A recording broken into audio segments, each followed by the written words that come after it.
Good morning girls. प्रायिकता chapter हम कर रहे हैं। एक्सरसाइज 13.1 क्वेश्चन 13 तक हम कर चुके हैं। आज क्वेश्चन 14 शुरू करते हैं। क्वेश्चन 14 है आपका, यह दिया गया है कि दो पासों को फेंकने पर प्राप्त संख्याएं भिन्न भिन्न हैं। इम्पोर्टेंट क्वेश्चन है ये। दोनों संख्याओं का योग 4 होने की प्रायिकता ज्ञात कीजिए। हमें दिया है दो पासे फेंकने पर प्राप्त संख्याएं। अब दो पासे फेंकने पर एक पासे पे 6 तक अंक आ सकते हैं। 1 2 3 4 5 6, तो ये 6 लिख दिया, इसलिए मैंने दो पासे फेंक रहे हैं इसलिए 2 लिख दिया ऊपर। चाहे एक पासे को 2 बार फेंको तो भी 6 का वर्ग आएगा, चाहे दो पासों को फेंको एक बारी में तो भी 6 का वर्ग। तो टोटल NS आ जाएगा 36, क्योंकि एक पासा फेंकने पर 6 संख्याएं आ सकती हैं। अब हमें निकालना है कि योग 4 होने की प्रायिकता। तो ई हम इसको मानेंगे, प्रायिकता इसमें दी है तो ई इसको मानेंगे हम। तो ई हो गया हमारे पास दोनों संख्याओं का योग 4 है। अब कैसे आ सकता है योग 4? 1 3 2 2 3 1, बस इन 3 केस में 4 आ सकता है। अब दूसरा दिया है कि यह दिया गया है कि दो पासों को फेंकने पर प्राप्त संख्याएं भिन्न भिन्न है। अब दिया गया है वर्ड ये दिया है, यदि यह दिया गया है, यदि यह ज्ञात है तो यह F होता है, तो इसको हम F ले लेंगे। अब प्राप्त संख्याएं भिन्न हों, दो पासों को फेंकने पर आपको पता है संख्याएं आपको लिखवाई हुई हैं 1 1 1 2 2 3। आपने 8th 9th में सीखा है कि दो पासे फेंकने पर कौन कौन संख्याएं आती हैं, और 11th में भी चीज़ सीखी है। अब दो पासे जब फेंक रहे हैं तो ये जो 36 संख्याएं होंगी ये कौन कौन सी होंगी? देखो, जो 36 संख्याएं होंगी आपकी ये वाली संख्याएं होंगी 1 1 1 2 1 3 1 4 1 5 1 6। 2 पहले पासे पे 2 आ जाए, दूसरे पे 1 आ जाए, या पहले पासे पे 2 हो दूसरे पासे पे भी 2 हो। तो दो पासे फेंकने पर आपने सीखा भी हुआ है, 11th में भी सीखा है कि ये सब संख्याएं आती हैं। अब सेम संख्याएं कौन सी हुई? देखो सेम संख्याएं, ये देखो, ये मैं सर्कल करके दिखा रही हूँ, ये संख्याएं सेम हो गई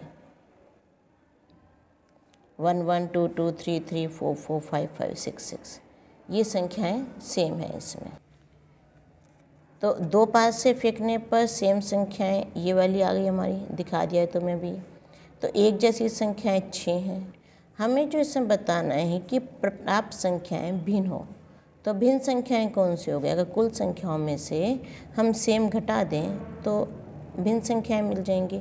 कुल है 36, सेम है 6, तो बची कितनी? 30। अब NF में कितने हो गए? 30 संख्याएं हो गई। हम प्रायिकता F की निकाल लेंगे, NF अपॉन NS 30 अपॉन 36। अब E इंटरसेक्शन F, प्राप्त संख्याओं का योग 4 हो और संख्याएं भिन्न हो 1 3 और 3 1।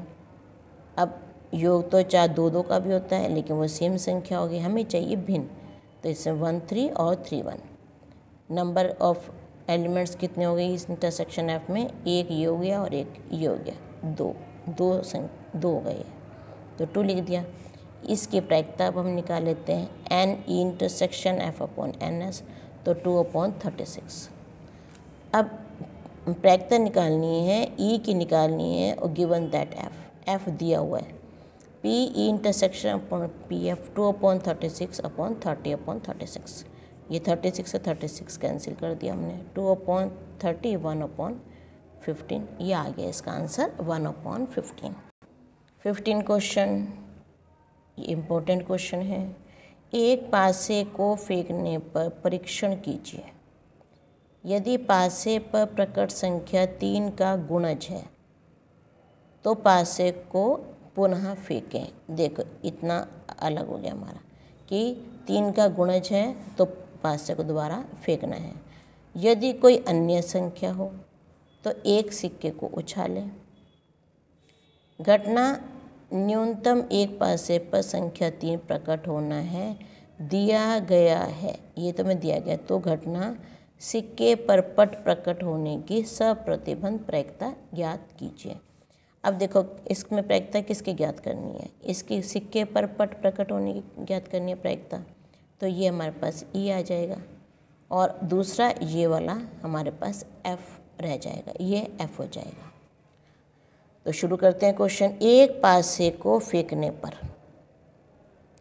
यदि पासे पर प्रकट संख्या 3 का गुणज है तो पासे को पुनः फेंकें। 3 का गुणज मतलब 3 आ जाए या 6 आ जाए। 3 और 6 आता है तो पासे को फिर से फेंकना है। तो 3 के साथ 1 भी आ सकता है, 3 के साथ 2 भी आ सकता है, 3 3 3 4 3 5 3 6 या 6 6 1 6 1 6 2 6 3 6 4 6 5 6 6। तो 3 का गुणज है तो ये 2 केस हो सकता है हमारे पास। पासे को हमने फेंक दिया, ये सब हमारे पास आ जाएगा। यदि अन्य संख्या प्रकट हो, अब अन्य कौन सी प्रकट होगी? 3 और 6 तो निकल गया, 1 2 और 4 5 बचा। तो अगर 1 2 और 4 5 आता है तो सिक्का उछालना है। तो 1 के साथ H, 1 के साथ T, 2 के साथ H, 2 के साथ T, 4 के साथ H, 4 के साथ T, 5 के साथ H और 5 के साथ T। अब टोटल सैंपल स्पेस कितना हो गया हमारा? ये वाली दोनों लाइनें और ये वाली पूरी लाइन, ये टोटल सैंपल स्पेस आ गया। ये 2 लाइनें लिखनी है हमें और ये पूरी लाइन लिखनी है इकट्ठा करके, ये हमारा सैंपल स्पेस आ जाएगा। अभी तो हमें पता है कि प्रायिकता निकालनी है। तो ई हमने क्या अभी समझाया था? सिक्के पर पट प्रकट होना, ये ई हो गया था हमारे पास। ये देखना पड़ेगा ना ई क्या लें और एफ क्या लें। तो जिसकी प्रायिकता निकालनी है वो ई हो गया। अब पट किस किस में प्रकट हो रहा है? पट मतलब टेल। ये किस किस में प्रकट हो रहा है? 1, ये टी, यहाँ टेल आ गया, यहाँ टेल, यहाँ टेल, यहाँ टेल। तो 4 में टेल आ गया, तो ये ई बन गया हमारा। एफ में दे रखा है न्यूनतम एक पासे पर संख्या 3 प्रकट होना। अब 3 किस किस में आ रहा है? इन सब में आ रहा है 3। 3 1 3 2 3 3 3 4 3 5 3 6 6 3। अब हमें क्या चाहिए होता है? दोनों का इंटरसेक्शन। तो दोनों में कोई भी सेम नहीं है, क्योंकि इसमें टी वाला है तो इसमें कोई टी वाला है ही नहीं, तो कुछ भी सेम ना हुआ, 5 हो गया। इसकी प्रायिकता देखोगे तो 0 आ जाएगी। जो खाली होता है उसकी प्रायिकता 0 होती है। हमें निकालना है P E given that F, P intersection F upon P F. P intersection F की प्रायिकता हम निकाल चुके हैं 0। पी एफ को कोई निकालने की ज़रूरत नहीं है, तो इसमें ही बन जाएगा हमारा। जब 0 किसी भी नंबर से भाग करोगे तो 0 ही आएगा, तो ये 0 आ गया। Question number 16। देखो 16 और 17 तो मैंने वैसे भी आपको बता रखे हैं, इम्पोर्टेंट होते हैं, क्योंकि इसमें ऑप्शन वाले में 1 नंबर का तो आ जाएगा इसमें से, और यही क्वेश्चन आपको 2 नंबर में और 4 नंबर में भी आ सकता है, तो पूरा सॉल्व करके दिखाना पड़ेगा। अगर आपको ये ऑप्शन में आता है, 1 नंबर में आता है, तो सॉल्व करने की ज़रूरत नहीं है, सिर्फ इसका आंसर लिखो। जो भी अभी मैं बता रही हूँ ये चीज़, जो आंसर लिखो और टिक लगा दो उसके आगे। तो क्वेश्चन नंबर 16 में दिया है हमें पी ए 1/2 और पी बी दे रखा है 0। निकालना क्या है? P A given that P. तो A intersection B upon P B. अब हमें पी ए इंटरसेक्शन पता भी नहीं है और इसकी ज़रूरत भी नहीं है हमें। क्यों नहीं है? क्योंकि पी भी हमें दिया हुआ है, ये 0 आ गया। तो P A intersection B upon 0, और 0 जिस भी के भी हर में आ जाता है, डिनोमिनेटर में आ जाता है, वो इन्फिनिटी बन जाता है। वो नंबर वो परिभाषित नहीं होता, उसका कोई हम आंसर नहीं निकाल सकते। तो कैसे लिखोगे आंसर? ये क्वेश्चन नंबर 16 है, 16 लिखो। सी पार्ट है, परिभाषित नहीं है, ये आंसर। बस आप यही एक लाइन आंसर में एग्ज़ाम्स में लिख सकते हो, सिर्फ इतना। अगर आपको सॉल्व करके देखना है, रफ में करके देख लो। 1 नंबर में अगर ये भी लिखा हुआ होगा आपने, तो पूरा 1 नंबर आपको मिलेगा। ये कुछ सॉल्व करने की ज़रूरत नहीं है। अगर ये 2 या 4 नंबर में आ जाए तो फिर पूरा सॉल्व करोगे आप इसका। 17 में दिया हुआ है, यदि ए और बी 2 घटनाएं इस प्रकार हैं कि P A given that B is equal to P B given that है, ये दोनों इक्वल हैं और दोनों ही 0 के बराबर नहीं है।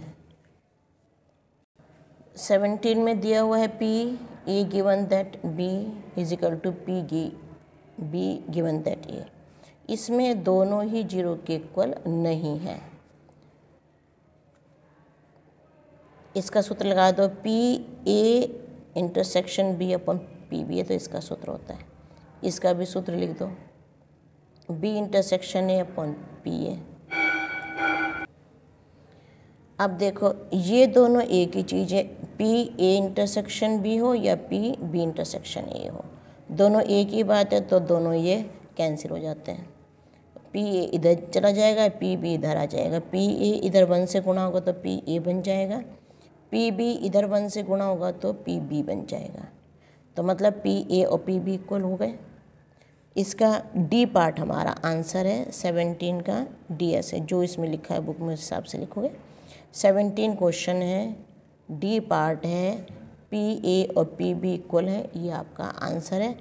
1 नंबर में आप सिर्फ इतना आंसर लिखो ताकि आपका टाइम ना वेस्ट हो, बड़े क्वेश्चंस करने के लिए आपको टाइम मिल जाए।